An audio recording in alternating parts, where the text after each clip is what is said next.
भाई साहब, railway group D की तरफ से पुष्पा मूवी का डायलॉग बरकरार है, झुकेगा नहीं साला। जी हाँ साथियों, ट्राइब्यूनल जो हमारा न्यायालय है, यानी कि विशेषाधिकार जो न्यायालय है, उसमें केस पहुंच गया, लेकिन रेलवे ने साफ मना कर दिया, झुकेंगे नहीं। यानी कि रेलवे की जो पॉलिसी है उसमें वो चेंजेस अपने हिसाब से ही रख सकता है, उसने साफ साफ कह दिया। अब देखो, पूरी जानकारी इस वीडियो में ले लो, और ये वीडियो आप सभी के लिए बहुत खास है अगर आपने भी रेलवे ग्रुप डी में फॉर्म डाला है। देखो साथियों, ये तो आप सबको पता है, लेकिन यहां सबसे बड़ा है, बिग सरप्राइज होने वाला है रेलवे ग्रुप डी की तरफ से। वो क्या मतलब इतना खतरनाक सरप्राइज आपको देखने को मिलेगा, आपने उम्मीद नहीं करी होगी।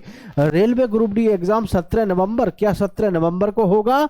इसमें बहुत बड़ा सरप्राइज आपको देखने को मिल रहा है। आओ देखो, ध्यान से समझा देता हूं आप सभी को। भाई ये तो आपको सभी को पता है साथियों, जो रेलवे ग्रुप डी का एग्जाम डेट है 17 नवंबर को, पहले से डेट जारी कर दी है रेलवे की तरफ से, है ना। लेकिन अब इसमें जो हमारा फाइनल डिसीजन है उसको आने के लिए थोड़ा सा और हमें इंतजार रहा। लेकिन यहां सरप्राइजिंग बात क्या क्या है, ध्यान से समझ लो। सबसे पहली है, देखिए मैं इसको पढ़ के नहीं बता रहा, बस इसमें थोड़ा सा बता देता हूं आपको कि भाई सेंट्रल एडमिनिस्ट्रेटिव जो हमारा ट्राइब्यूनल है, यानी कि जो हमारा विशेष प्रशासनिक न्यायालय है, वहां पर यह केस हमारा चल रहा है, जिसमें हमारा जो केस है आरआरबी के जो बच्चे हैं, यानी रेलवे ग्रुप डी के 10th वाले बच्चे हैं और इधर आईटीआई वाले हैं। ठीक है, तो 10th वाले बच्चे हैं, इनका तो 20% हिस्सा रहना चाहिए, इनका रहना चाहिए 80%। ये भाई मैं नहीं कह रहा, कभी ये सोचो कि आप कह रहे हैं। ये आईटीआई वालों ने इसमें केस किया है कि हमारी 80% सीट कहाँ है। वो क्यों? क्योंकि आरआरबी एक बार पहले अपने नोटिस में बता चुका है कि जी अब हम जो ग्रुप डी में भर्ती लेंगे, आईटीआई वाले बच्चों को इसमें ज़्यादा हम जो है प्रेफरेंस देंगे या प्रायोरिटी देंगे। लेकिन इन्होंने भर्ती सीधी कैसे निकाल दी? 10वीं वाले भी अप्लाई करो, आईटीआई वाले भी अप्लाई करो, और समान तरीके से भर्ती निकाल दी। वैसे देखा जाए तो रेलवे का डिसीजन ये ठीक भी है। भाई 10वीं पास और आईटीआई पास सबको मौका मिल रहा है, लेकिन आईटीआई वालों के मन में इस बात की चुभन है कि भाई जब हमारे लिए 80% रिजर्वेशन कोटा किया गया रेलवे ग्रुप डी में, तो फिर क्यों हमें 80% वैकेंसी नहीं दी गई? अब यहाँ प्रॉब्लम ये भी है कि जी 32,000 पद हैं। चलिए कोई बात नहीं है, तो ये जो सारा मसला है इस पे मैं आपको बताऊं। सबसे पहली चीज तो इसमें रेलवे ग्रुप डी में आपकी जो है, सबसे पहली चीज है कि जो हमारा रेलवे ग्रुप डी है या आरआरबी है, इसने साफ साफ कहा है 10वीं व आईटीआई दोनों को समान रूप से एग्जाम देना पड़ेगा, सेम वैकेंसी पर। समझ पा रहे? मतलब किसी भी प्रकार का किसी को कोई रिजर्वेशन इसकी तरफ से नहीं दिया जा रहा है। 10वीं और आईटीआई दोनों क्या है, इक्वल हैं। आरआरबी का वर्तमान में ये कहना है, और उसने साफ कह दिया हम इस मुद्दे पे झुकने को तैयार नहीं हैं। वो ठीक है कि हमने पहले नोटिस निकाला, वो हमारी खुद की हेडक है कि हम समय समय पर क्या चेंजेस करना चाहते हैं, लेकिन आरआरबी को लगा कि ऐसा चेंज करने से प्रॉब्लम आ जाएगी, क्योंकि अभी जैसे कि 1 करोड़ कितना, 1 करोड़ 8 लाख फॉर्म इस समय जो भरे गए हैं, ये फॉर्म किसकी बदौलत भरे गए हैं? 10वीं पास उम्मीदवारों के। और बात भी सही है, रेलवे ग्रुप डी में कोई इतना बड़ा बहुत बड़ा टेक्निकल काम होता नहीं है, जिसकी वजह से जो है ये सारी बातें यहाँ पर 10वीं क्लास को मतलब नजरअंदाज अगर किया जाए जैसे। लेकिन आईटीआई वाले बच्चों के मन में जो चुभन है वो भी ठीक है। इनका कहना है कि भाई हम आईटीआई करते हैं तो हमको नौकरी मिलती कहाँ है? अगर प्राइवेट सेक्टर में देखें तो आप देखेंगे, आपको पता है सबको, प्राइवेट सेक्टर में आईटीआई वाले बच्चों के लिए बहुत ज़्यादा कोई बड़ा स्कोप देखने को नहीं मिलता, जिसकी बदौलत ये अपनी बात पे अडिग हैं। अब इसका जो रिजल्ट है, केस का जो रिजल्ट है, वो तो आएगा नहीं आएगा वो छोड़ो, रिजल्ट तो इसका आया हुआ ही है।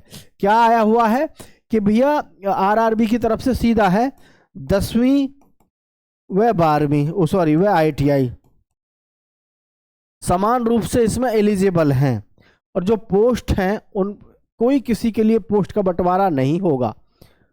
समझ पा रहे हैं? अब ये तो कंफर्म है कि ये इसमें कोई भी चेंजिंग करने वाले हैं नहीं, ये जो का त्यों ही रहेगा। ठीक है, अब यहाँ सबसे बड़ा जो आश्चर्य है, सबसे बड़ा जो सरप्राइजिंग है, वो है कि इन्होंने 17 नवंबर को जो डेट जारी करी, 17 नवंबर डेट जो जारी करी एग्जाम की। जी हाँ साथियों, यहां है सबसे बड़ा सरप्राइज, क्योंकि आरआरबी के सामने एक समस्या और भी है कि इन्हें नई वैकेंसी के लिए 2025 की जो वैकेंसी है उसका नोटिफिकेशन भी तो जारी करना है। किसका? 2025 की नई भर्ती, 2025 की नई भर्ती का नोटिफिकेशन भी जारी करना है। और वो साथियों इनको करना है, वैसे तो नवंबर में हो जाना था, लेकिन दिसंबर 2025 में इनको जारी करना पड़ेगा। ठीक है, तो सरप्राइज आपके लिए ये होने वाला है इसमें कि जो हम अभी इस समय डेट को लेकर के ऐसे कंफ्यूजन में हैं कि 17 नवंबर को एग्जाम लगेगा कि नहीं लगेगा। 17 नवंबर के लिए अब आप कहोगे कि सर इसका सीएनएफ नहीं आया, यानी कि इसका नोटिस कब आएगा? तो नोटिस के लिए ध्यान रखें, एग्जाम डेट से 1 या 2 दिन पहले ही रेलवे नोटिस जारी करता है अपना, मतलब जो वेबसाइट पे आता है। लेकिन इसके लिए एडमिट कार्ड आपके जरूर पहले से ही जारी करने के लिए सब कुछ तैयारियों में पूरी में जुटा हुआ है रेलवे ग्रुप डी। तो मेरे कहने का मतलब ये है, जो भी इस समय पर तैयारी में लगे हुए हैं रेलवे ग्रुप डी में, जिन युवा साथियों का, जिन भी भाई बहनों का इस समय एग्जाम की तैयारी पूरी है, उनको मैं कहना चाहता हूं ज़्यादा से ज़्यादा प्रैक्टिस सेट लगाओ इस समय। और पूरी उम्मीद है सरप्राइज होगा ये बहुत बड़ा कि रेलवे ग्रुप डी की तरफ से आपका एग्जाम नवंबर में ही लग जाएगा। ठीक है, हाँ, हमको आपको सबको ज़रूर ऐसा प्रतीत हो रहा होगा, अरे अब तो जो है अक्टूबर तो ख़त्म हुआ, नवंबर में क्या दिन बचे हैं, तैयारी कैसे होगी? भाई लगता है रेलवे की तरफ से पूरी तैयारी, पूरी प्लानिंग हो चुकी है, क्योंकि आजकल क्या है, सारा काम ऑनलाइन है और टेंडर छोटी छोटी जगह पे देना पड़ता है। तो ये तो है नहीं कि पूरे देश में लैब को कहाँ खोजते फिरेंगे, तो आप इस चीज़ को समझो। अब यहाँ सबसे बड़ी बात है जो हमारी ये वैकेंसियों को लेकर के, जो हमारी वैकेंसी समय पे हैं 32,000। ठीक है, इसमें सरप्राइजिंग आपके लिए ये भी है कि 32,000 में आप देखना आपको पोस्ट भी बढ़ के मिलने वाली है। ठीक है, पोस्ट भी आपको बढ़ के मिलने वाली है। और ये सबसे बड़ा सरप्राइजिंग होगा सभी के लिए कि यार 17 नवंबर रेलवे ने इतना फास्ट काम कर दिया। जी हाँ, आप खुद देखिएगा, क्योंकि आप थोड़ा सा इंतजार कर लो, बस 32,000 पोस्ट जो है ये बढ़ा दी जाएंगी। और जो हमारी योग्यता है, योग्यता में किसी प्रकार का फेरबदल नहीं होगा, क्योंकि योग्यता में अगर फेरबदल करने का या झुक जाने का किसी भी प्रकार का अगर ऐसा आरआरबी को लगता, रेलवे को लगता, तो वो अपनी डेट जारी नहीं करता। और सूत्रों के मुताबिक ये कंफर्म बात निकल के आ रही है कि भाई जो भी आरआरबी रेलवे ग्रुप डी में जिन्होंने फॉर्म डाला है, कमर कस लो, प्रैक्टिस सेट ज़्यादा से ज़्यादा लगा लो, अब आपके पास में समय नहीं बचा है। और ये आपके लिए एक सरप्राइज़ ही होगा कि यार बिना ऐसे सोचे समझे एकदम से हमारा एग्ज़ाम आ गया। और ध्यान रखना, जो नई भर्ती है वो आपके लिए सरप्राइजिंग होगी ही होगी। तो आपकी एक तो होगी एग्ज़ाम डेट, ठीक है, एग्ज़ाम डेट, और दूसरी होगी साथियों आपके पास में वैकेंसी बढ़ेंगी, तीसरा हो गया नई भर्ती, नई भर्ती रेलवे में। इसमें सबसे बड़ा सरप्राइज उनके लिए होगा जिन युवा साथियों की तैयारी इस समय ज़बरदस्त है, जिनकी बहुत बेहतरीन और शानदार तैयारी है। आप खुद सोच के देखो कि ये जो नई, बिल्कुल नई वैकेंसी जो आएंगी, तो इसमें तो वो छोड़ेंगे ही नहीं, क्योंकि यहाँ एग्ज़ाम देंगे इसमें 32,000 वाली में। और जो नई भर्ती आ रही है, दिसंबर में नई भर्ती आ जाएगी, आप समझ लो गर्दा कट जाएगा।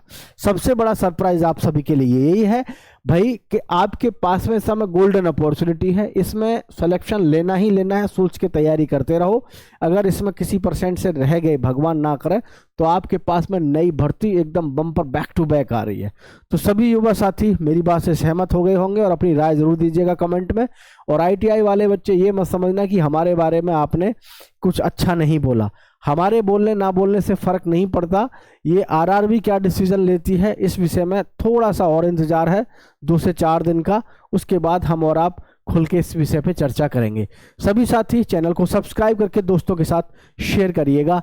जय हिंद, जय भारत साथियों।